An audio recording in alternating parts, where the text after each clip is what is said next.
Hello guys, good morning everyone, welcome back to my channel Shukli Gouri creation. তোমরা সবাই কেমন আছো? আশা করছি ভালো আছো। আমরাও খুব ভালো আছি।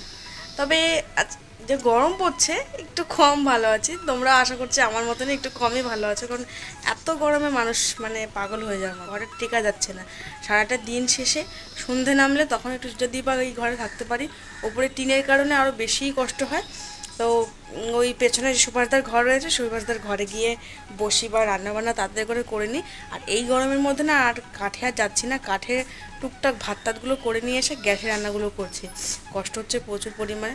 আমি শুধু ভাবছি আমরা ঘরে বসে এরকম হাতুস পাতুস করছি, রাস্তার লোকগুলো যারা খেটে খাওয়া মানুষ, যারা কাজে যায় রোজ, তাদের কি অবস্থা হয়।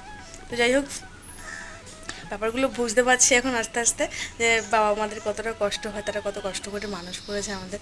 যাই হোক, এখন তোমাদের সঙ্গে সকাল 8টা থেকে ব্লগটা স্টার্ট করলাম, পুরো ব্লগটা দেখো। আর যখনই একটু গরম লাগছে, যখনই ঘেমে গিয়ে একদম একাকার অবস্থা হয়ে যাচ্ছে গরমে, তখনই স্নান করে নিচ্ছে। আর এই স্নান করে নিচ্ছি, গায়ে ঘাম বসে গিয়ে আরও ঠান্ডা লেগে যাচ্ছে। দুবার তিনবার করে স্নান করে অবস্থা একেবারে খারাপ হয়ে যাচ্ছে। এই গরমে বাঁচার মতন উপায় নেই। তো সকালের জন্য তো অর্ধেক কাজ, বাসি কাজ সমস্ত কিছু গুছিয়ে নিয়ে আমার কিন্তু একবার স্নান করা হয়ে গেছে। তো আমি এরকম স্নান করতে করতে ভাবছিলাম যে একটু আছে হালকা পাতলার মধ্যে কিছু খাবো, বেশি কিছু রান্না করব না, গাছ থেকে না দুটো আম পেড়ে নিই, এটা দিয়ে টক ডাল করব। তো সেই কারণে আমি ব্রাশ করতে করতে রাস্তা এসে দেখি আমগুলো বেশ ভালোই বড় হয়েছে। এই একটাই ছোট আম গাছ রয়েছে এখন আমাদের বাড়ির মধ্যে, আর আগের আম গাছটা তো কেটে দিয়েছে, বড় আম গাছটা। তো এটাই পেয়েছি, এটা দিয়ে ডাল হয়ে যাবে দুটো আমে। তো ওইদিকে স্নান কমপ্লিট করে এসে আমটা পেয়ে নিয়ে আসলাম। আর এইদিকে দেখো আমি ডাল ভিজিয়ে রেখেছিলাম, এটা হলো কি ছোলার ডাল। এই ছোলার ডাল ভিজিয়ে রেখেছিলাম, ছোলার ডালের বড়া করব। গরম পড়ছে যেহেতু, এখন পান্তাই হলো কি ভরসা। কিছুটা পান্তা ভাত করে রেখেছিলাম, কালকে রাতের ভাত ছিল, সেটাকে জল দিয়ে রেখেছিলাম। আজ সকালবেলায় এখন পান্তা ভাত খাবো। মানে গরম ভাতও কিন্তু রান্না হয়েছে, গরম ভাত রান্না হয়েছে, এছাড়াও পান্তা ভাতও রয়েছে, সেটা দিয়ে কিন্তু ডালের বড়া দিয়ে জমিয়ে পান্তা ভাত খাওয়া হবে। তা তোমরা এরকম ডালের বড়া দিয়ে পান্তা ভাত কারা কারা খেতে পছন্দ করো, বা এই জিনিসটা তোমাদের কার কার কাছে ফেভারিট, তোমরা কিন্তু কমেন্ট করে জানিও। আমার কাছে তো ডালের বড়া একদম স্বর্গের সমান, এত ভালো লাগে। রান্না করতে করতেই মনে হয় যেন অর্ধেকটা আমার খাওয়া কমপ্লিট হয়ে যায়, এরকম ব্যাপার। রান্না করতে করতে ভাজতে ভাজতে দুটো একটা আমার মুখে চলতেই থাকে, মুখ আমার বন্ধ থাকবে না। একদিক দিয়ে ভাজা কমপ্লিট আর একদিক দিয়ে খাওয়াও কমপ্লিট হয়ে যাবে। এরকম গরম গরম ডালের বড়া, তার সাথে পান্তা ভাত আর পেঁয়াজ কাঁচা লঙ্কা দিয়ে একদম জমিয়ে খাওয়া হবে।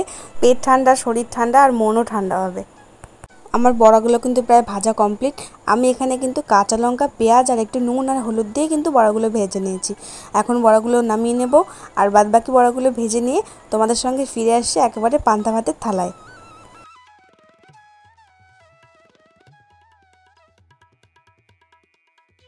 তো এই যে দেখো হাজির হয়ে গেছি একদম পান্তা ভাত নিয়ে। আর এখানে কিন্তু খাওয়ার লোক কিন্তু অনেক, সদস্য বেড়ে গেছে পান্তা ভাত দেখে।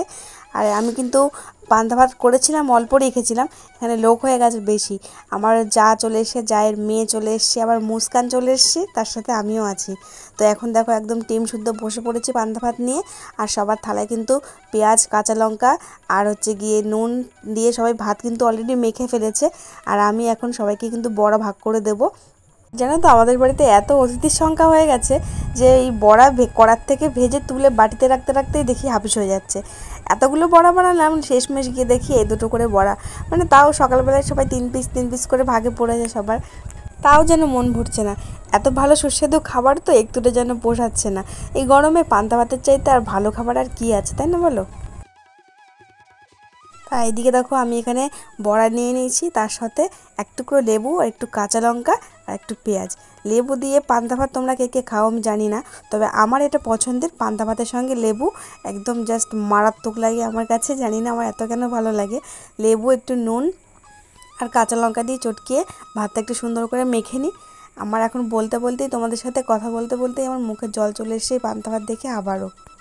জানো তো এখানে সব কিছুই আছে, কিন্তু পান্তা ভাতের জলটা মিসিং। আমার ভুল করা হয়ে গেছিলো, জানো তো, পান্তা ভাতের জল না থাকলে কিন্তু ওটা আর ভালো লাগে না। আমাদের দেখো শুকনো শুকনো করে বাড়া হয়ে গেছে, পরে আমি আবার জল ঢেলে খেয়েছি। মানে নুনটার সঙ্গে ভাতটা ভালো করে মাখিয়ে নিয়েছি, তারপরে একটু সামান্য লেবুর রস চিপে দিয়ে নিয়েছি। এই লেবুর রসটা আমার কাছে মেইন একটা পার্ট বলতে পারো। তারপরে লেবুর রসটা দিয়ে ভালো করে মাখিয়ে নিয়ে তারপরে বড়া দিয়ে খেয়েছি। কিন্তু পরে আমি আবার একটু জল নিয়েওছিলাম, কারণ পান্তা ভাতের জল না হলে কিন্তু মজাটা আসে না।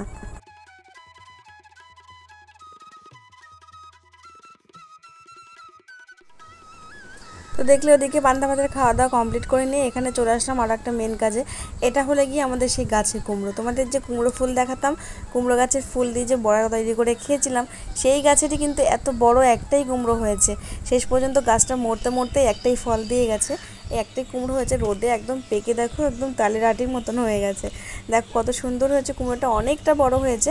সবে একদম টটকা তাজা এক্ষুনি কেটে নিয়ে এসেছি। এটাকে কিন্তু এখন আমি কাট করব। কোনোদিন আমি কাটিনি কুমড়ো, আজকে ফার্স্ট এত বড় একটা কুমড়ো কাটছি। জানি না পারবো কিনা, ছুরিটা আমার বড্ড ছোট হয়ে গেছে, তবে চেষ্টা করছি। এবার কুমড়োটা কিন্তু একদম মচমচ করে আওয়াজ হচ্ছিলো। শুনেছি মারা আগে বলতো, মানে আমার মা, শাশুড়ি মা এরাও সবাই বলে যে যখন কুমড়ো যখন কাটবে তখন যদি একটা আওয়াজ হয়, মানে মচমচ করে একটা আওয়াজ হয়ে ওঠে, সেটা যদি করে চটচট করে ওঠে, তাহলে বুঝবে কুমড়োটা মিষ্টি হবে। এইটা কাটার সময় কিন্তু এরকম চটচট করে আওয়াজ হচ্ছিলো, মনে হচ্ছিলো কুমড়োটা মিষ্টি হবে। তবে রান্না করে খেয়ে দেখলেই বুঝতে পারবো। এখন কাট করে নিচ্ছি, দুই ঘরে কিন্তু এটা ভাগ করে নেব, মানে পুরো কুমড়োটা না, অর্ধেকটা দুজনে যতটুকু লাগবে আজকে প্রয়োজন অতটুকু নেব। আবার শাশুড়ি মা আবার কাকে কাকে দেবে জানি না, আমাদের যতটুকু প্রয়োজন আমরা দুই ঘরে কিন্তু ভাগ করে নিচ্ছি। আর এইখানে দেখো কুমড়োর কালারটা কতটা সুন্দর এসছে। আর এই যে গায়ে সবুজ সবুজ টাইপের রয়েছে, আমি শুনেছি এরকম সবুজ সবুজ থাকলে নাকি কুমড়ো নাকি মিষ্টি হয়। তা খুব ভালো হয়েছে কুমড়োটা, নিজেদের গাছের কুমড়ো তো দেখেও যেন বেশ মজা লাগে।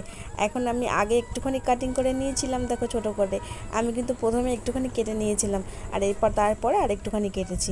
তাই এখন এটা দুই ঘরে রান্না করব, মানে ভাবিদের ঘরে দেবো আর আমরা নেবো, আর বাকি এই কুমড়োটা এভাবে রেখে দেবো।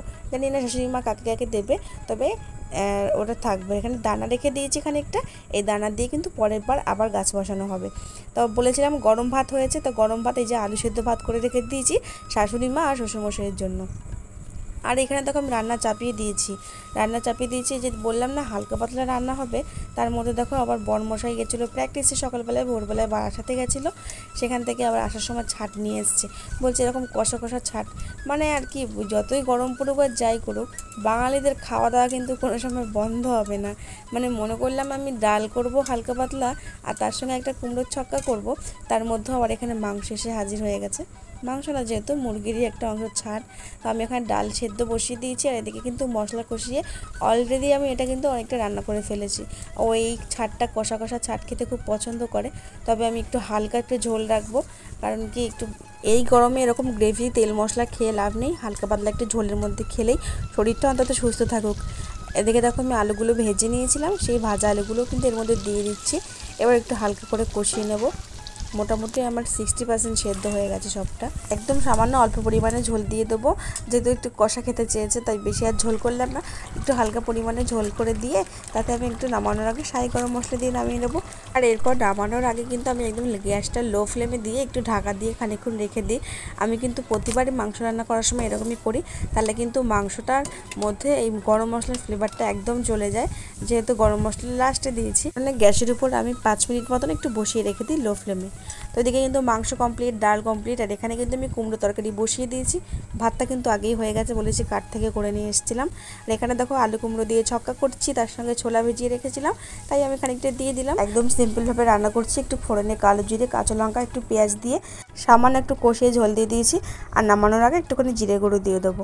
মানে বুঝতেই পারছো সকাল থেকে একদম রান্নার ঘরে ঢুকেছি আর বেরোনোর নাম নেই। একভাবে এই গরমে এই এত কিছু রান্না করতে আমার যেন আর ইচ্ছে করছে না, রান্নাঘর যেন আমার বন্ধ হয়ে গেছে, আমাকে যেন ছাড়তেই চাইছে না। তো এদিকে দেখো রান্নাবান্না কিন্তু কমপ্লিট করে নিয়ে দুপুরবেলা একটুখানি সবে শুয়েছি, তারপরে দেখি ঘরে পেছনে খচর মচর করছে। ও হট করে বললো কি ফোনটা দাও, জানলা থেকে উঁকি মেরে দেখতে পেয়েছে এই সাপটা, এত বড় একটা সাপ, এটা কিন্তু বিষধর সাপ নয়, দাঁড়ার সাপ। তো ফোনটা নিয়ে ভিডিও করতে এসে বলছে তোমাদেরকেও একটু দেখাবে, সেই কারণে ভিডিও করে নিতে এসে সাপটার লেন্থটা এত বড় ছিল, মানে ধারণার বাইরে। ওরাও কি করবে বলে, বেচারারা গরমে আর গর্তের মধ্যে থাকতে পারছে না, বাইরে বেরিয়ে আসছে একটু হাওয়া বাতাসের জন্য। তা আমাদেরও যেরকম কষ্ট হয় ওদেরও সেরকম কষ্ট হয়, তো ওকে একটু দেখার জন্য ও ফোনটা নিয়ে এসে ভিডিও করছিল। আমি তো জানো এত বড় সাপ দেখে তো ভয় পেয়ে গেছি, আমি সাপ চিনিও না। ও বলছে দাঁড়ার সাপ, আমি কিন্তু বুঝতে পারছি না এটা কী সাপ, তবে কিন্তু অনেকটা বড় ছিল বলে আমার ভয় লাগছিলো। আমি শুধু চেল্লাচ্ছিলাম আর বলছিলাম জানলা দিয়ে কিন্তু ঘরে ঢুকে যাবে। এই করতে করতে দেখলাম ও না, আস্তে আস্তে কিন্তু ওই পাশ দিয়ে চলেই গেছে। আর আমার বড়মশাই কিন্তু একটু ভয় নেই, দেখো ও দৌড়চ্ছে আর সাপের পেছন পেছন ও দৌড়চ্ছে গিয়ে। মানে আমি বললাম যে চলে আসো, আর আসলোই না, পুরো সাপটা কোন পর্যন্ত গেছে ওই পর্যন্ত ও দৌড়েছে। আর যেটা যেহেতু দাঁড়ার সাপ, এটা বিষ নেই যেহেতু, ভয়ের কিছু নেই, ওরা নর্মালভাবে ওদের নিজেদের খাবার সংগ্রহ করতে বেরিয়েছে আর কি। ওরাও তো সারাদিন খেয়ে দিয়ে বাঁচবে, তাই না?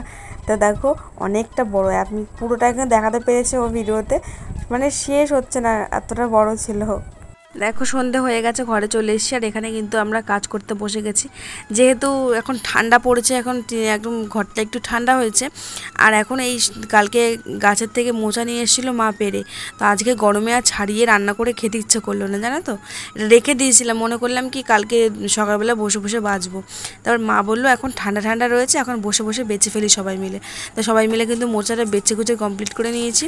আর এদিকে দেখো ঘরে এসে দেখি কি মেঝেতে একদম পা দেওয়া যাচ্ছে না, না পেরে কল থেকে ঠান্ডা জল নিয়ে এসে একদম একটু মেঝেতে ভালোভাবে ছড়িয়ে দিয়ে মেঝেতে একটু ভিজিয়ে দিয়েছি। কারণ কি যে তাপটা না, গরমটা একটু উঠলে তাহলে একটু ঠান্ডা হয়। তো এই যে এখন ঠান্ডা করছি ঘরটা, চেষ্টা করছি কীভাবে ঠান্ডা রাখা যায় আর কি। জানলা দরজা সমস্ত তো একদম খুলে রেখে দিয়েছি। এইবার আমাদের ভীষণ মারাত্মক একটা ভুল হয়ে গেছে, এগুলোর কারণে কিন্তু আমাদেরই দোষ ছিল। মানে এতটা গরম পড়বে ভাবতেও পারিনি। আর গরম পড়ার আগে আগেই কিন্তু আমাদের এই গাছটা কাটা হয়েছে, 4-5টা গাছ ছিল, সমস্ত গাছ কিন্তু আমাদের কেটে ফেলা হয়েছে। সেই কারণে ঘরে সারাদিনের রোদের তাপটা এসে পড়ছে আর গরমে একদম বিছানা আগুন হয়ে যাচ্ছে, থাকার মতো নয় ঘরে। আমাদের একটা অসুবিধা ছিল, সেই কারণেই গাছটা কাটতে হয়েছে। যেহেতু পাশের জমিতে পাঁচিল দেওয়া হবে, ওদের গাছটা বেঁধে যাচ্ছিলো বলেই কাটতে হয়েছে, সেই কারণে উপায় না পেয়ে কেটে ফেললাম। তবে একটা গাছ কাটার বদলে 3-4টে গাছ বেশি কাটা হয়ে গেছে। আর কি করা যাবে, নয়তো গরমের হাত থেকে রেহাই পাওয়ার জন্য কিন্তু গাছই আমাদের কিন্তু অনেকটা প্রোটেক্ট দেয়। এখন কেটে ফেলার পর সবাই বুঝতে পারছে যে না, এটা ভুল হয়ে গেছে মারাত্মক, যেহেতু কষ্টটা এখন ভুগতে হচ্ছে, কি করবে। তো যাই হোক, এখন আমি কিন্তু চলে আসলাম বাবাদের যাদের ঘরে রান্না হচ্ছে চিকেন রান্না হচ্ছে। কিন্তু এখানে কী কী মশলা পড়েছে তো সবাই জানো, মাংসে কী কী মশলা দেয়। এখানে আর একটা মশলা দেওয়া হয়েছিল, সেটা হচ্ছে কি ব্ল্যাক পেপার, ওটা দিয়ে একটু মাংসটা কষিয়ে নেওয়া হয়ে গেছে। আর কাঁচা লঙ্কা বাটা দিয়ে রান্না হচ্ছে। আর এটা কী গেল বলো তো, কুমড়ো আর আলু। কেউ কি কোনোদিন এরকম আলু দিয়ে কুমড়ো দিয়ে এরকম কষা খেয়েছো জানি না, কেউ কোনোদিন খেয়েছো কিনা, আমিও কোনোদিন খাইনি। আজকে প্রথম খেয়ে টেস্ট করে দেখবো কীরকম হয়েছে। আর এর সঙ্গে হচ্ছে কি রুটি, এরকম চিকেন কষা রুটি। এইটা রান্না করতে বেশিক্ষণ সময় লাগেনি, অল্প একটু সময়ে হয়ে গেছে, কুমড়ো যেহেতু চট করে গলে যায়। আর একটু ঢাকা চাপা দিয়ে রান্না করলে মোটামুটি রান্না কমপ্লিট। আমাদের কিন্তু রান্নাবান্না কমপ্লিট হয়ে গেছে। আর তার সঙ্গে রুটিও কিন্তু করে নিয়েছিলাম। এই গরমে রুটি না খাওয়াই ভালো, আমি তো 1 পিস রুটিই খেয়েছিলাম। তো এখানে রুটি ফুটি সব কমপ্লিট। আজকে ভিডিওটা কিন্তু এখানেই শেষ করলাম। ভিডিওটা ভালো লাগলে অবশ্যই লাইক কমেন্ট শেয়ার, একটা সাবস্ক্রাইব করে দিয়ে বেল আইকনটি প্রেস করে দিও, যাতে ভিডিওর সমস্ত নোটিফিকেশন তোমাদের কাছে পৌঁছে যায়।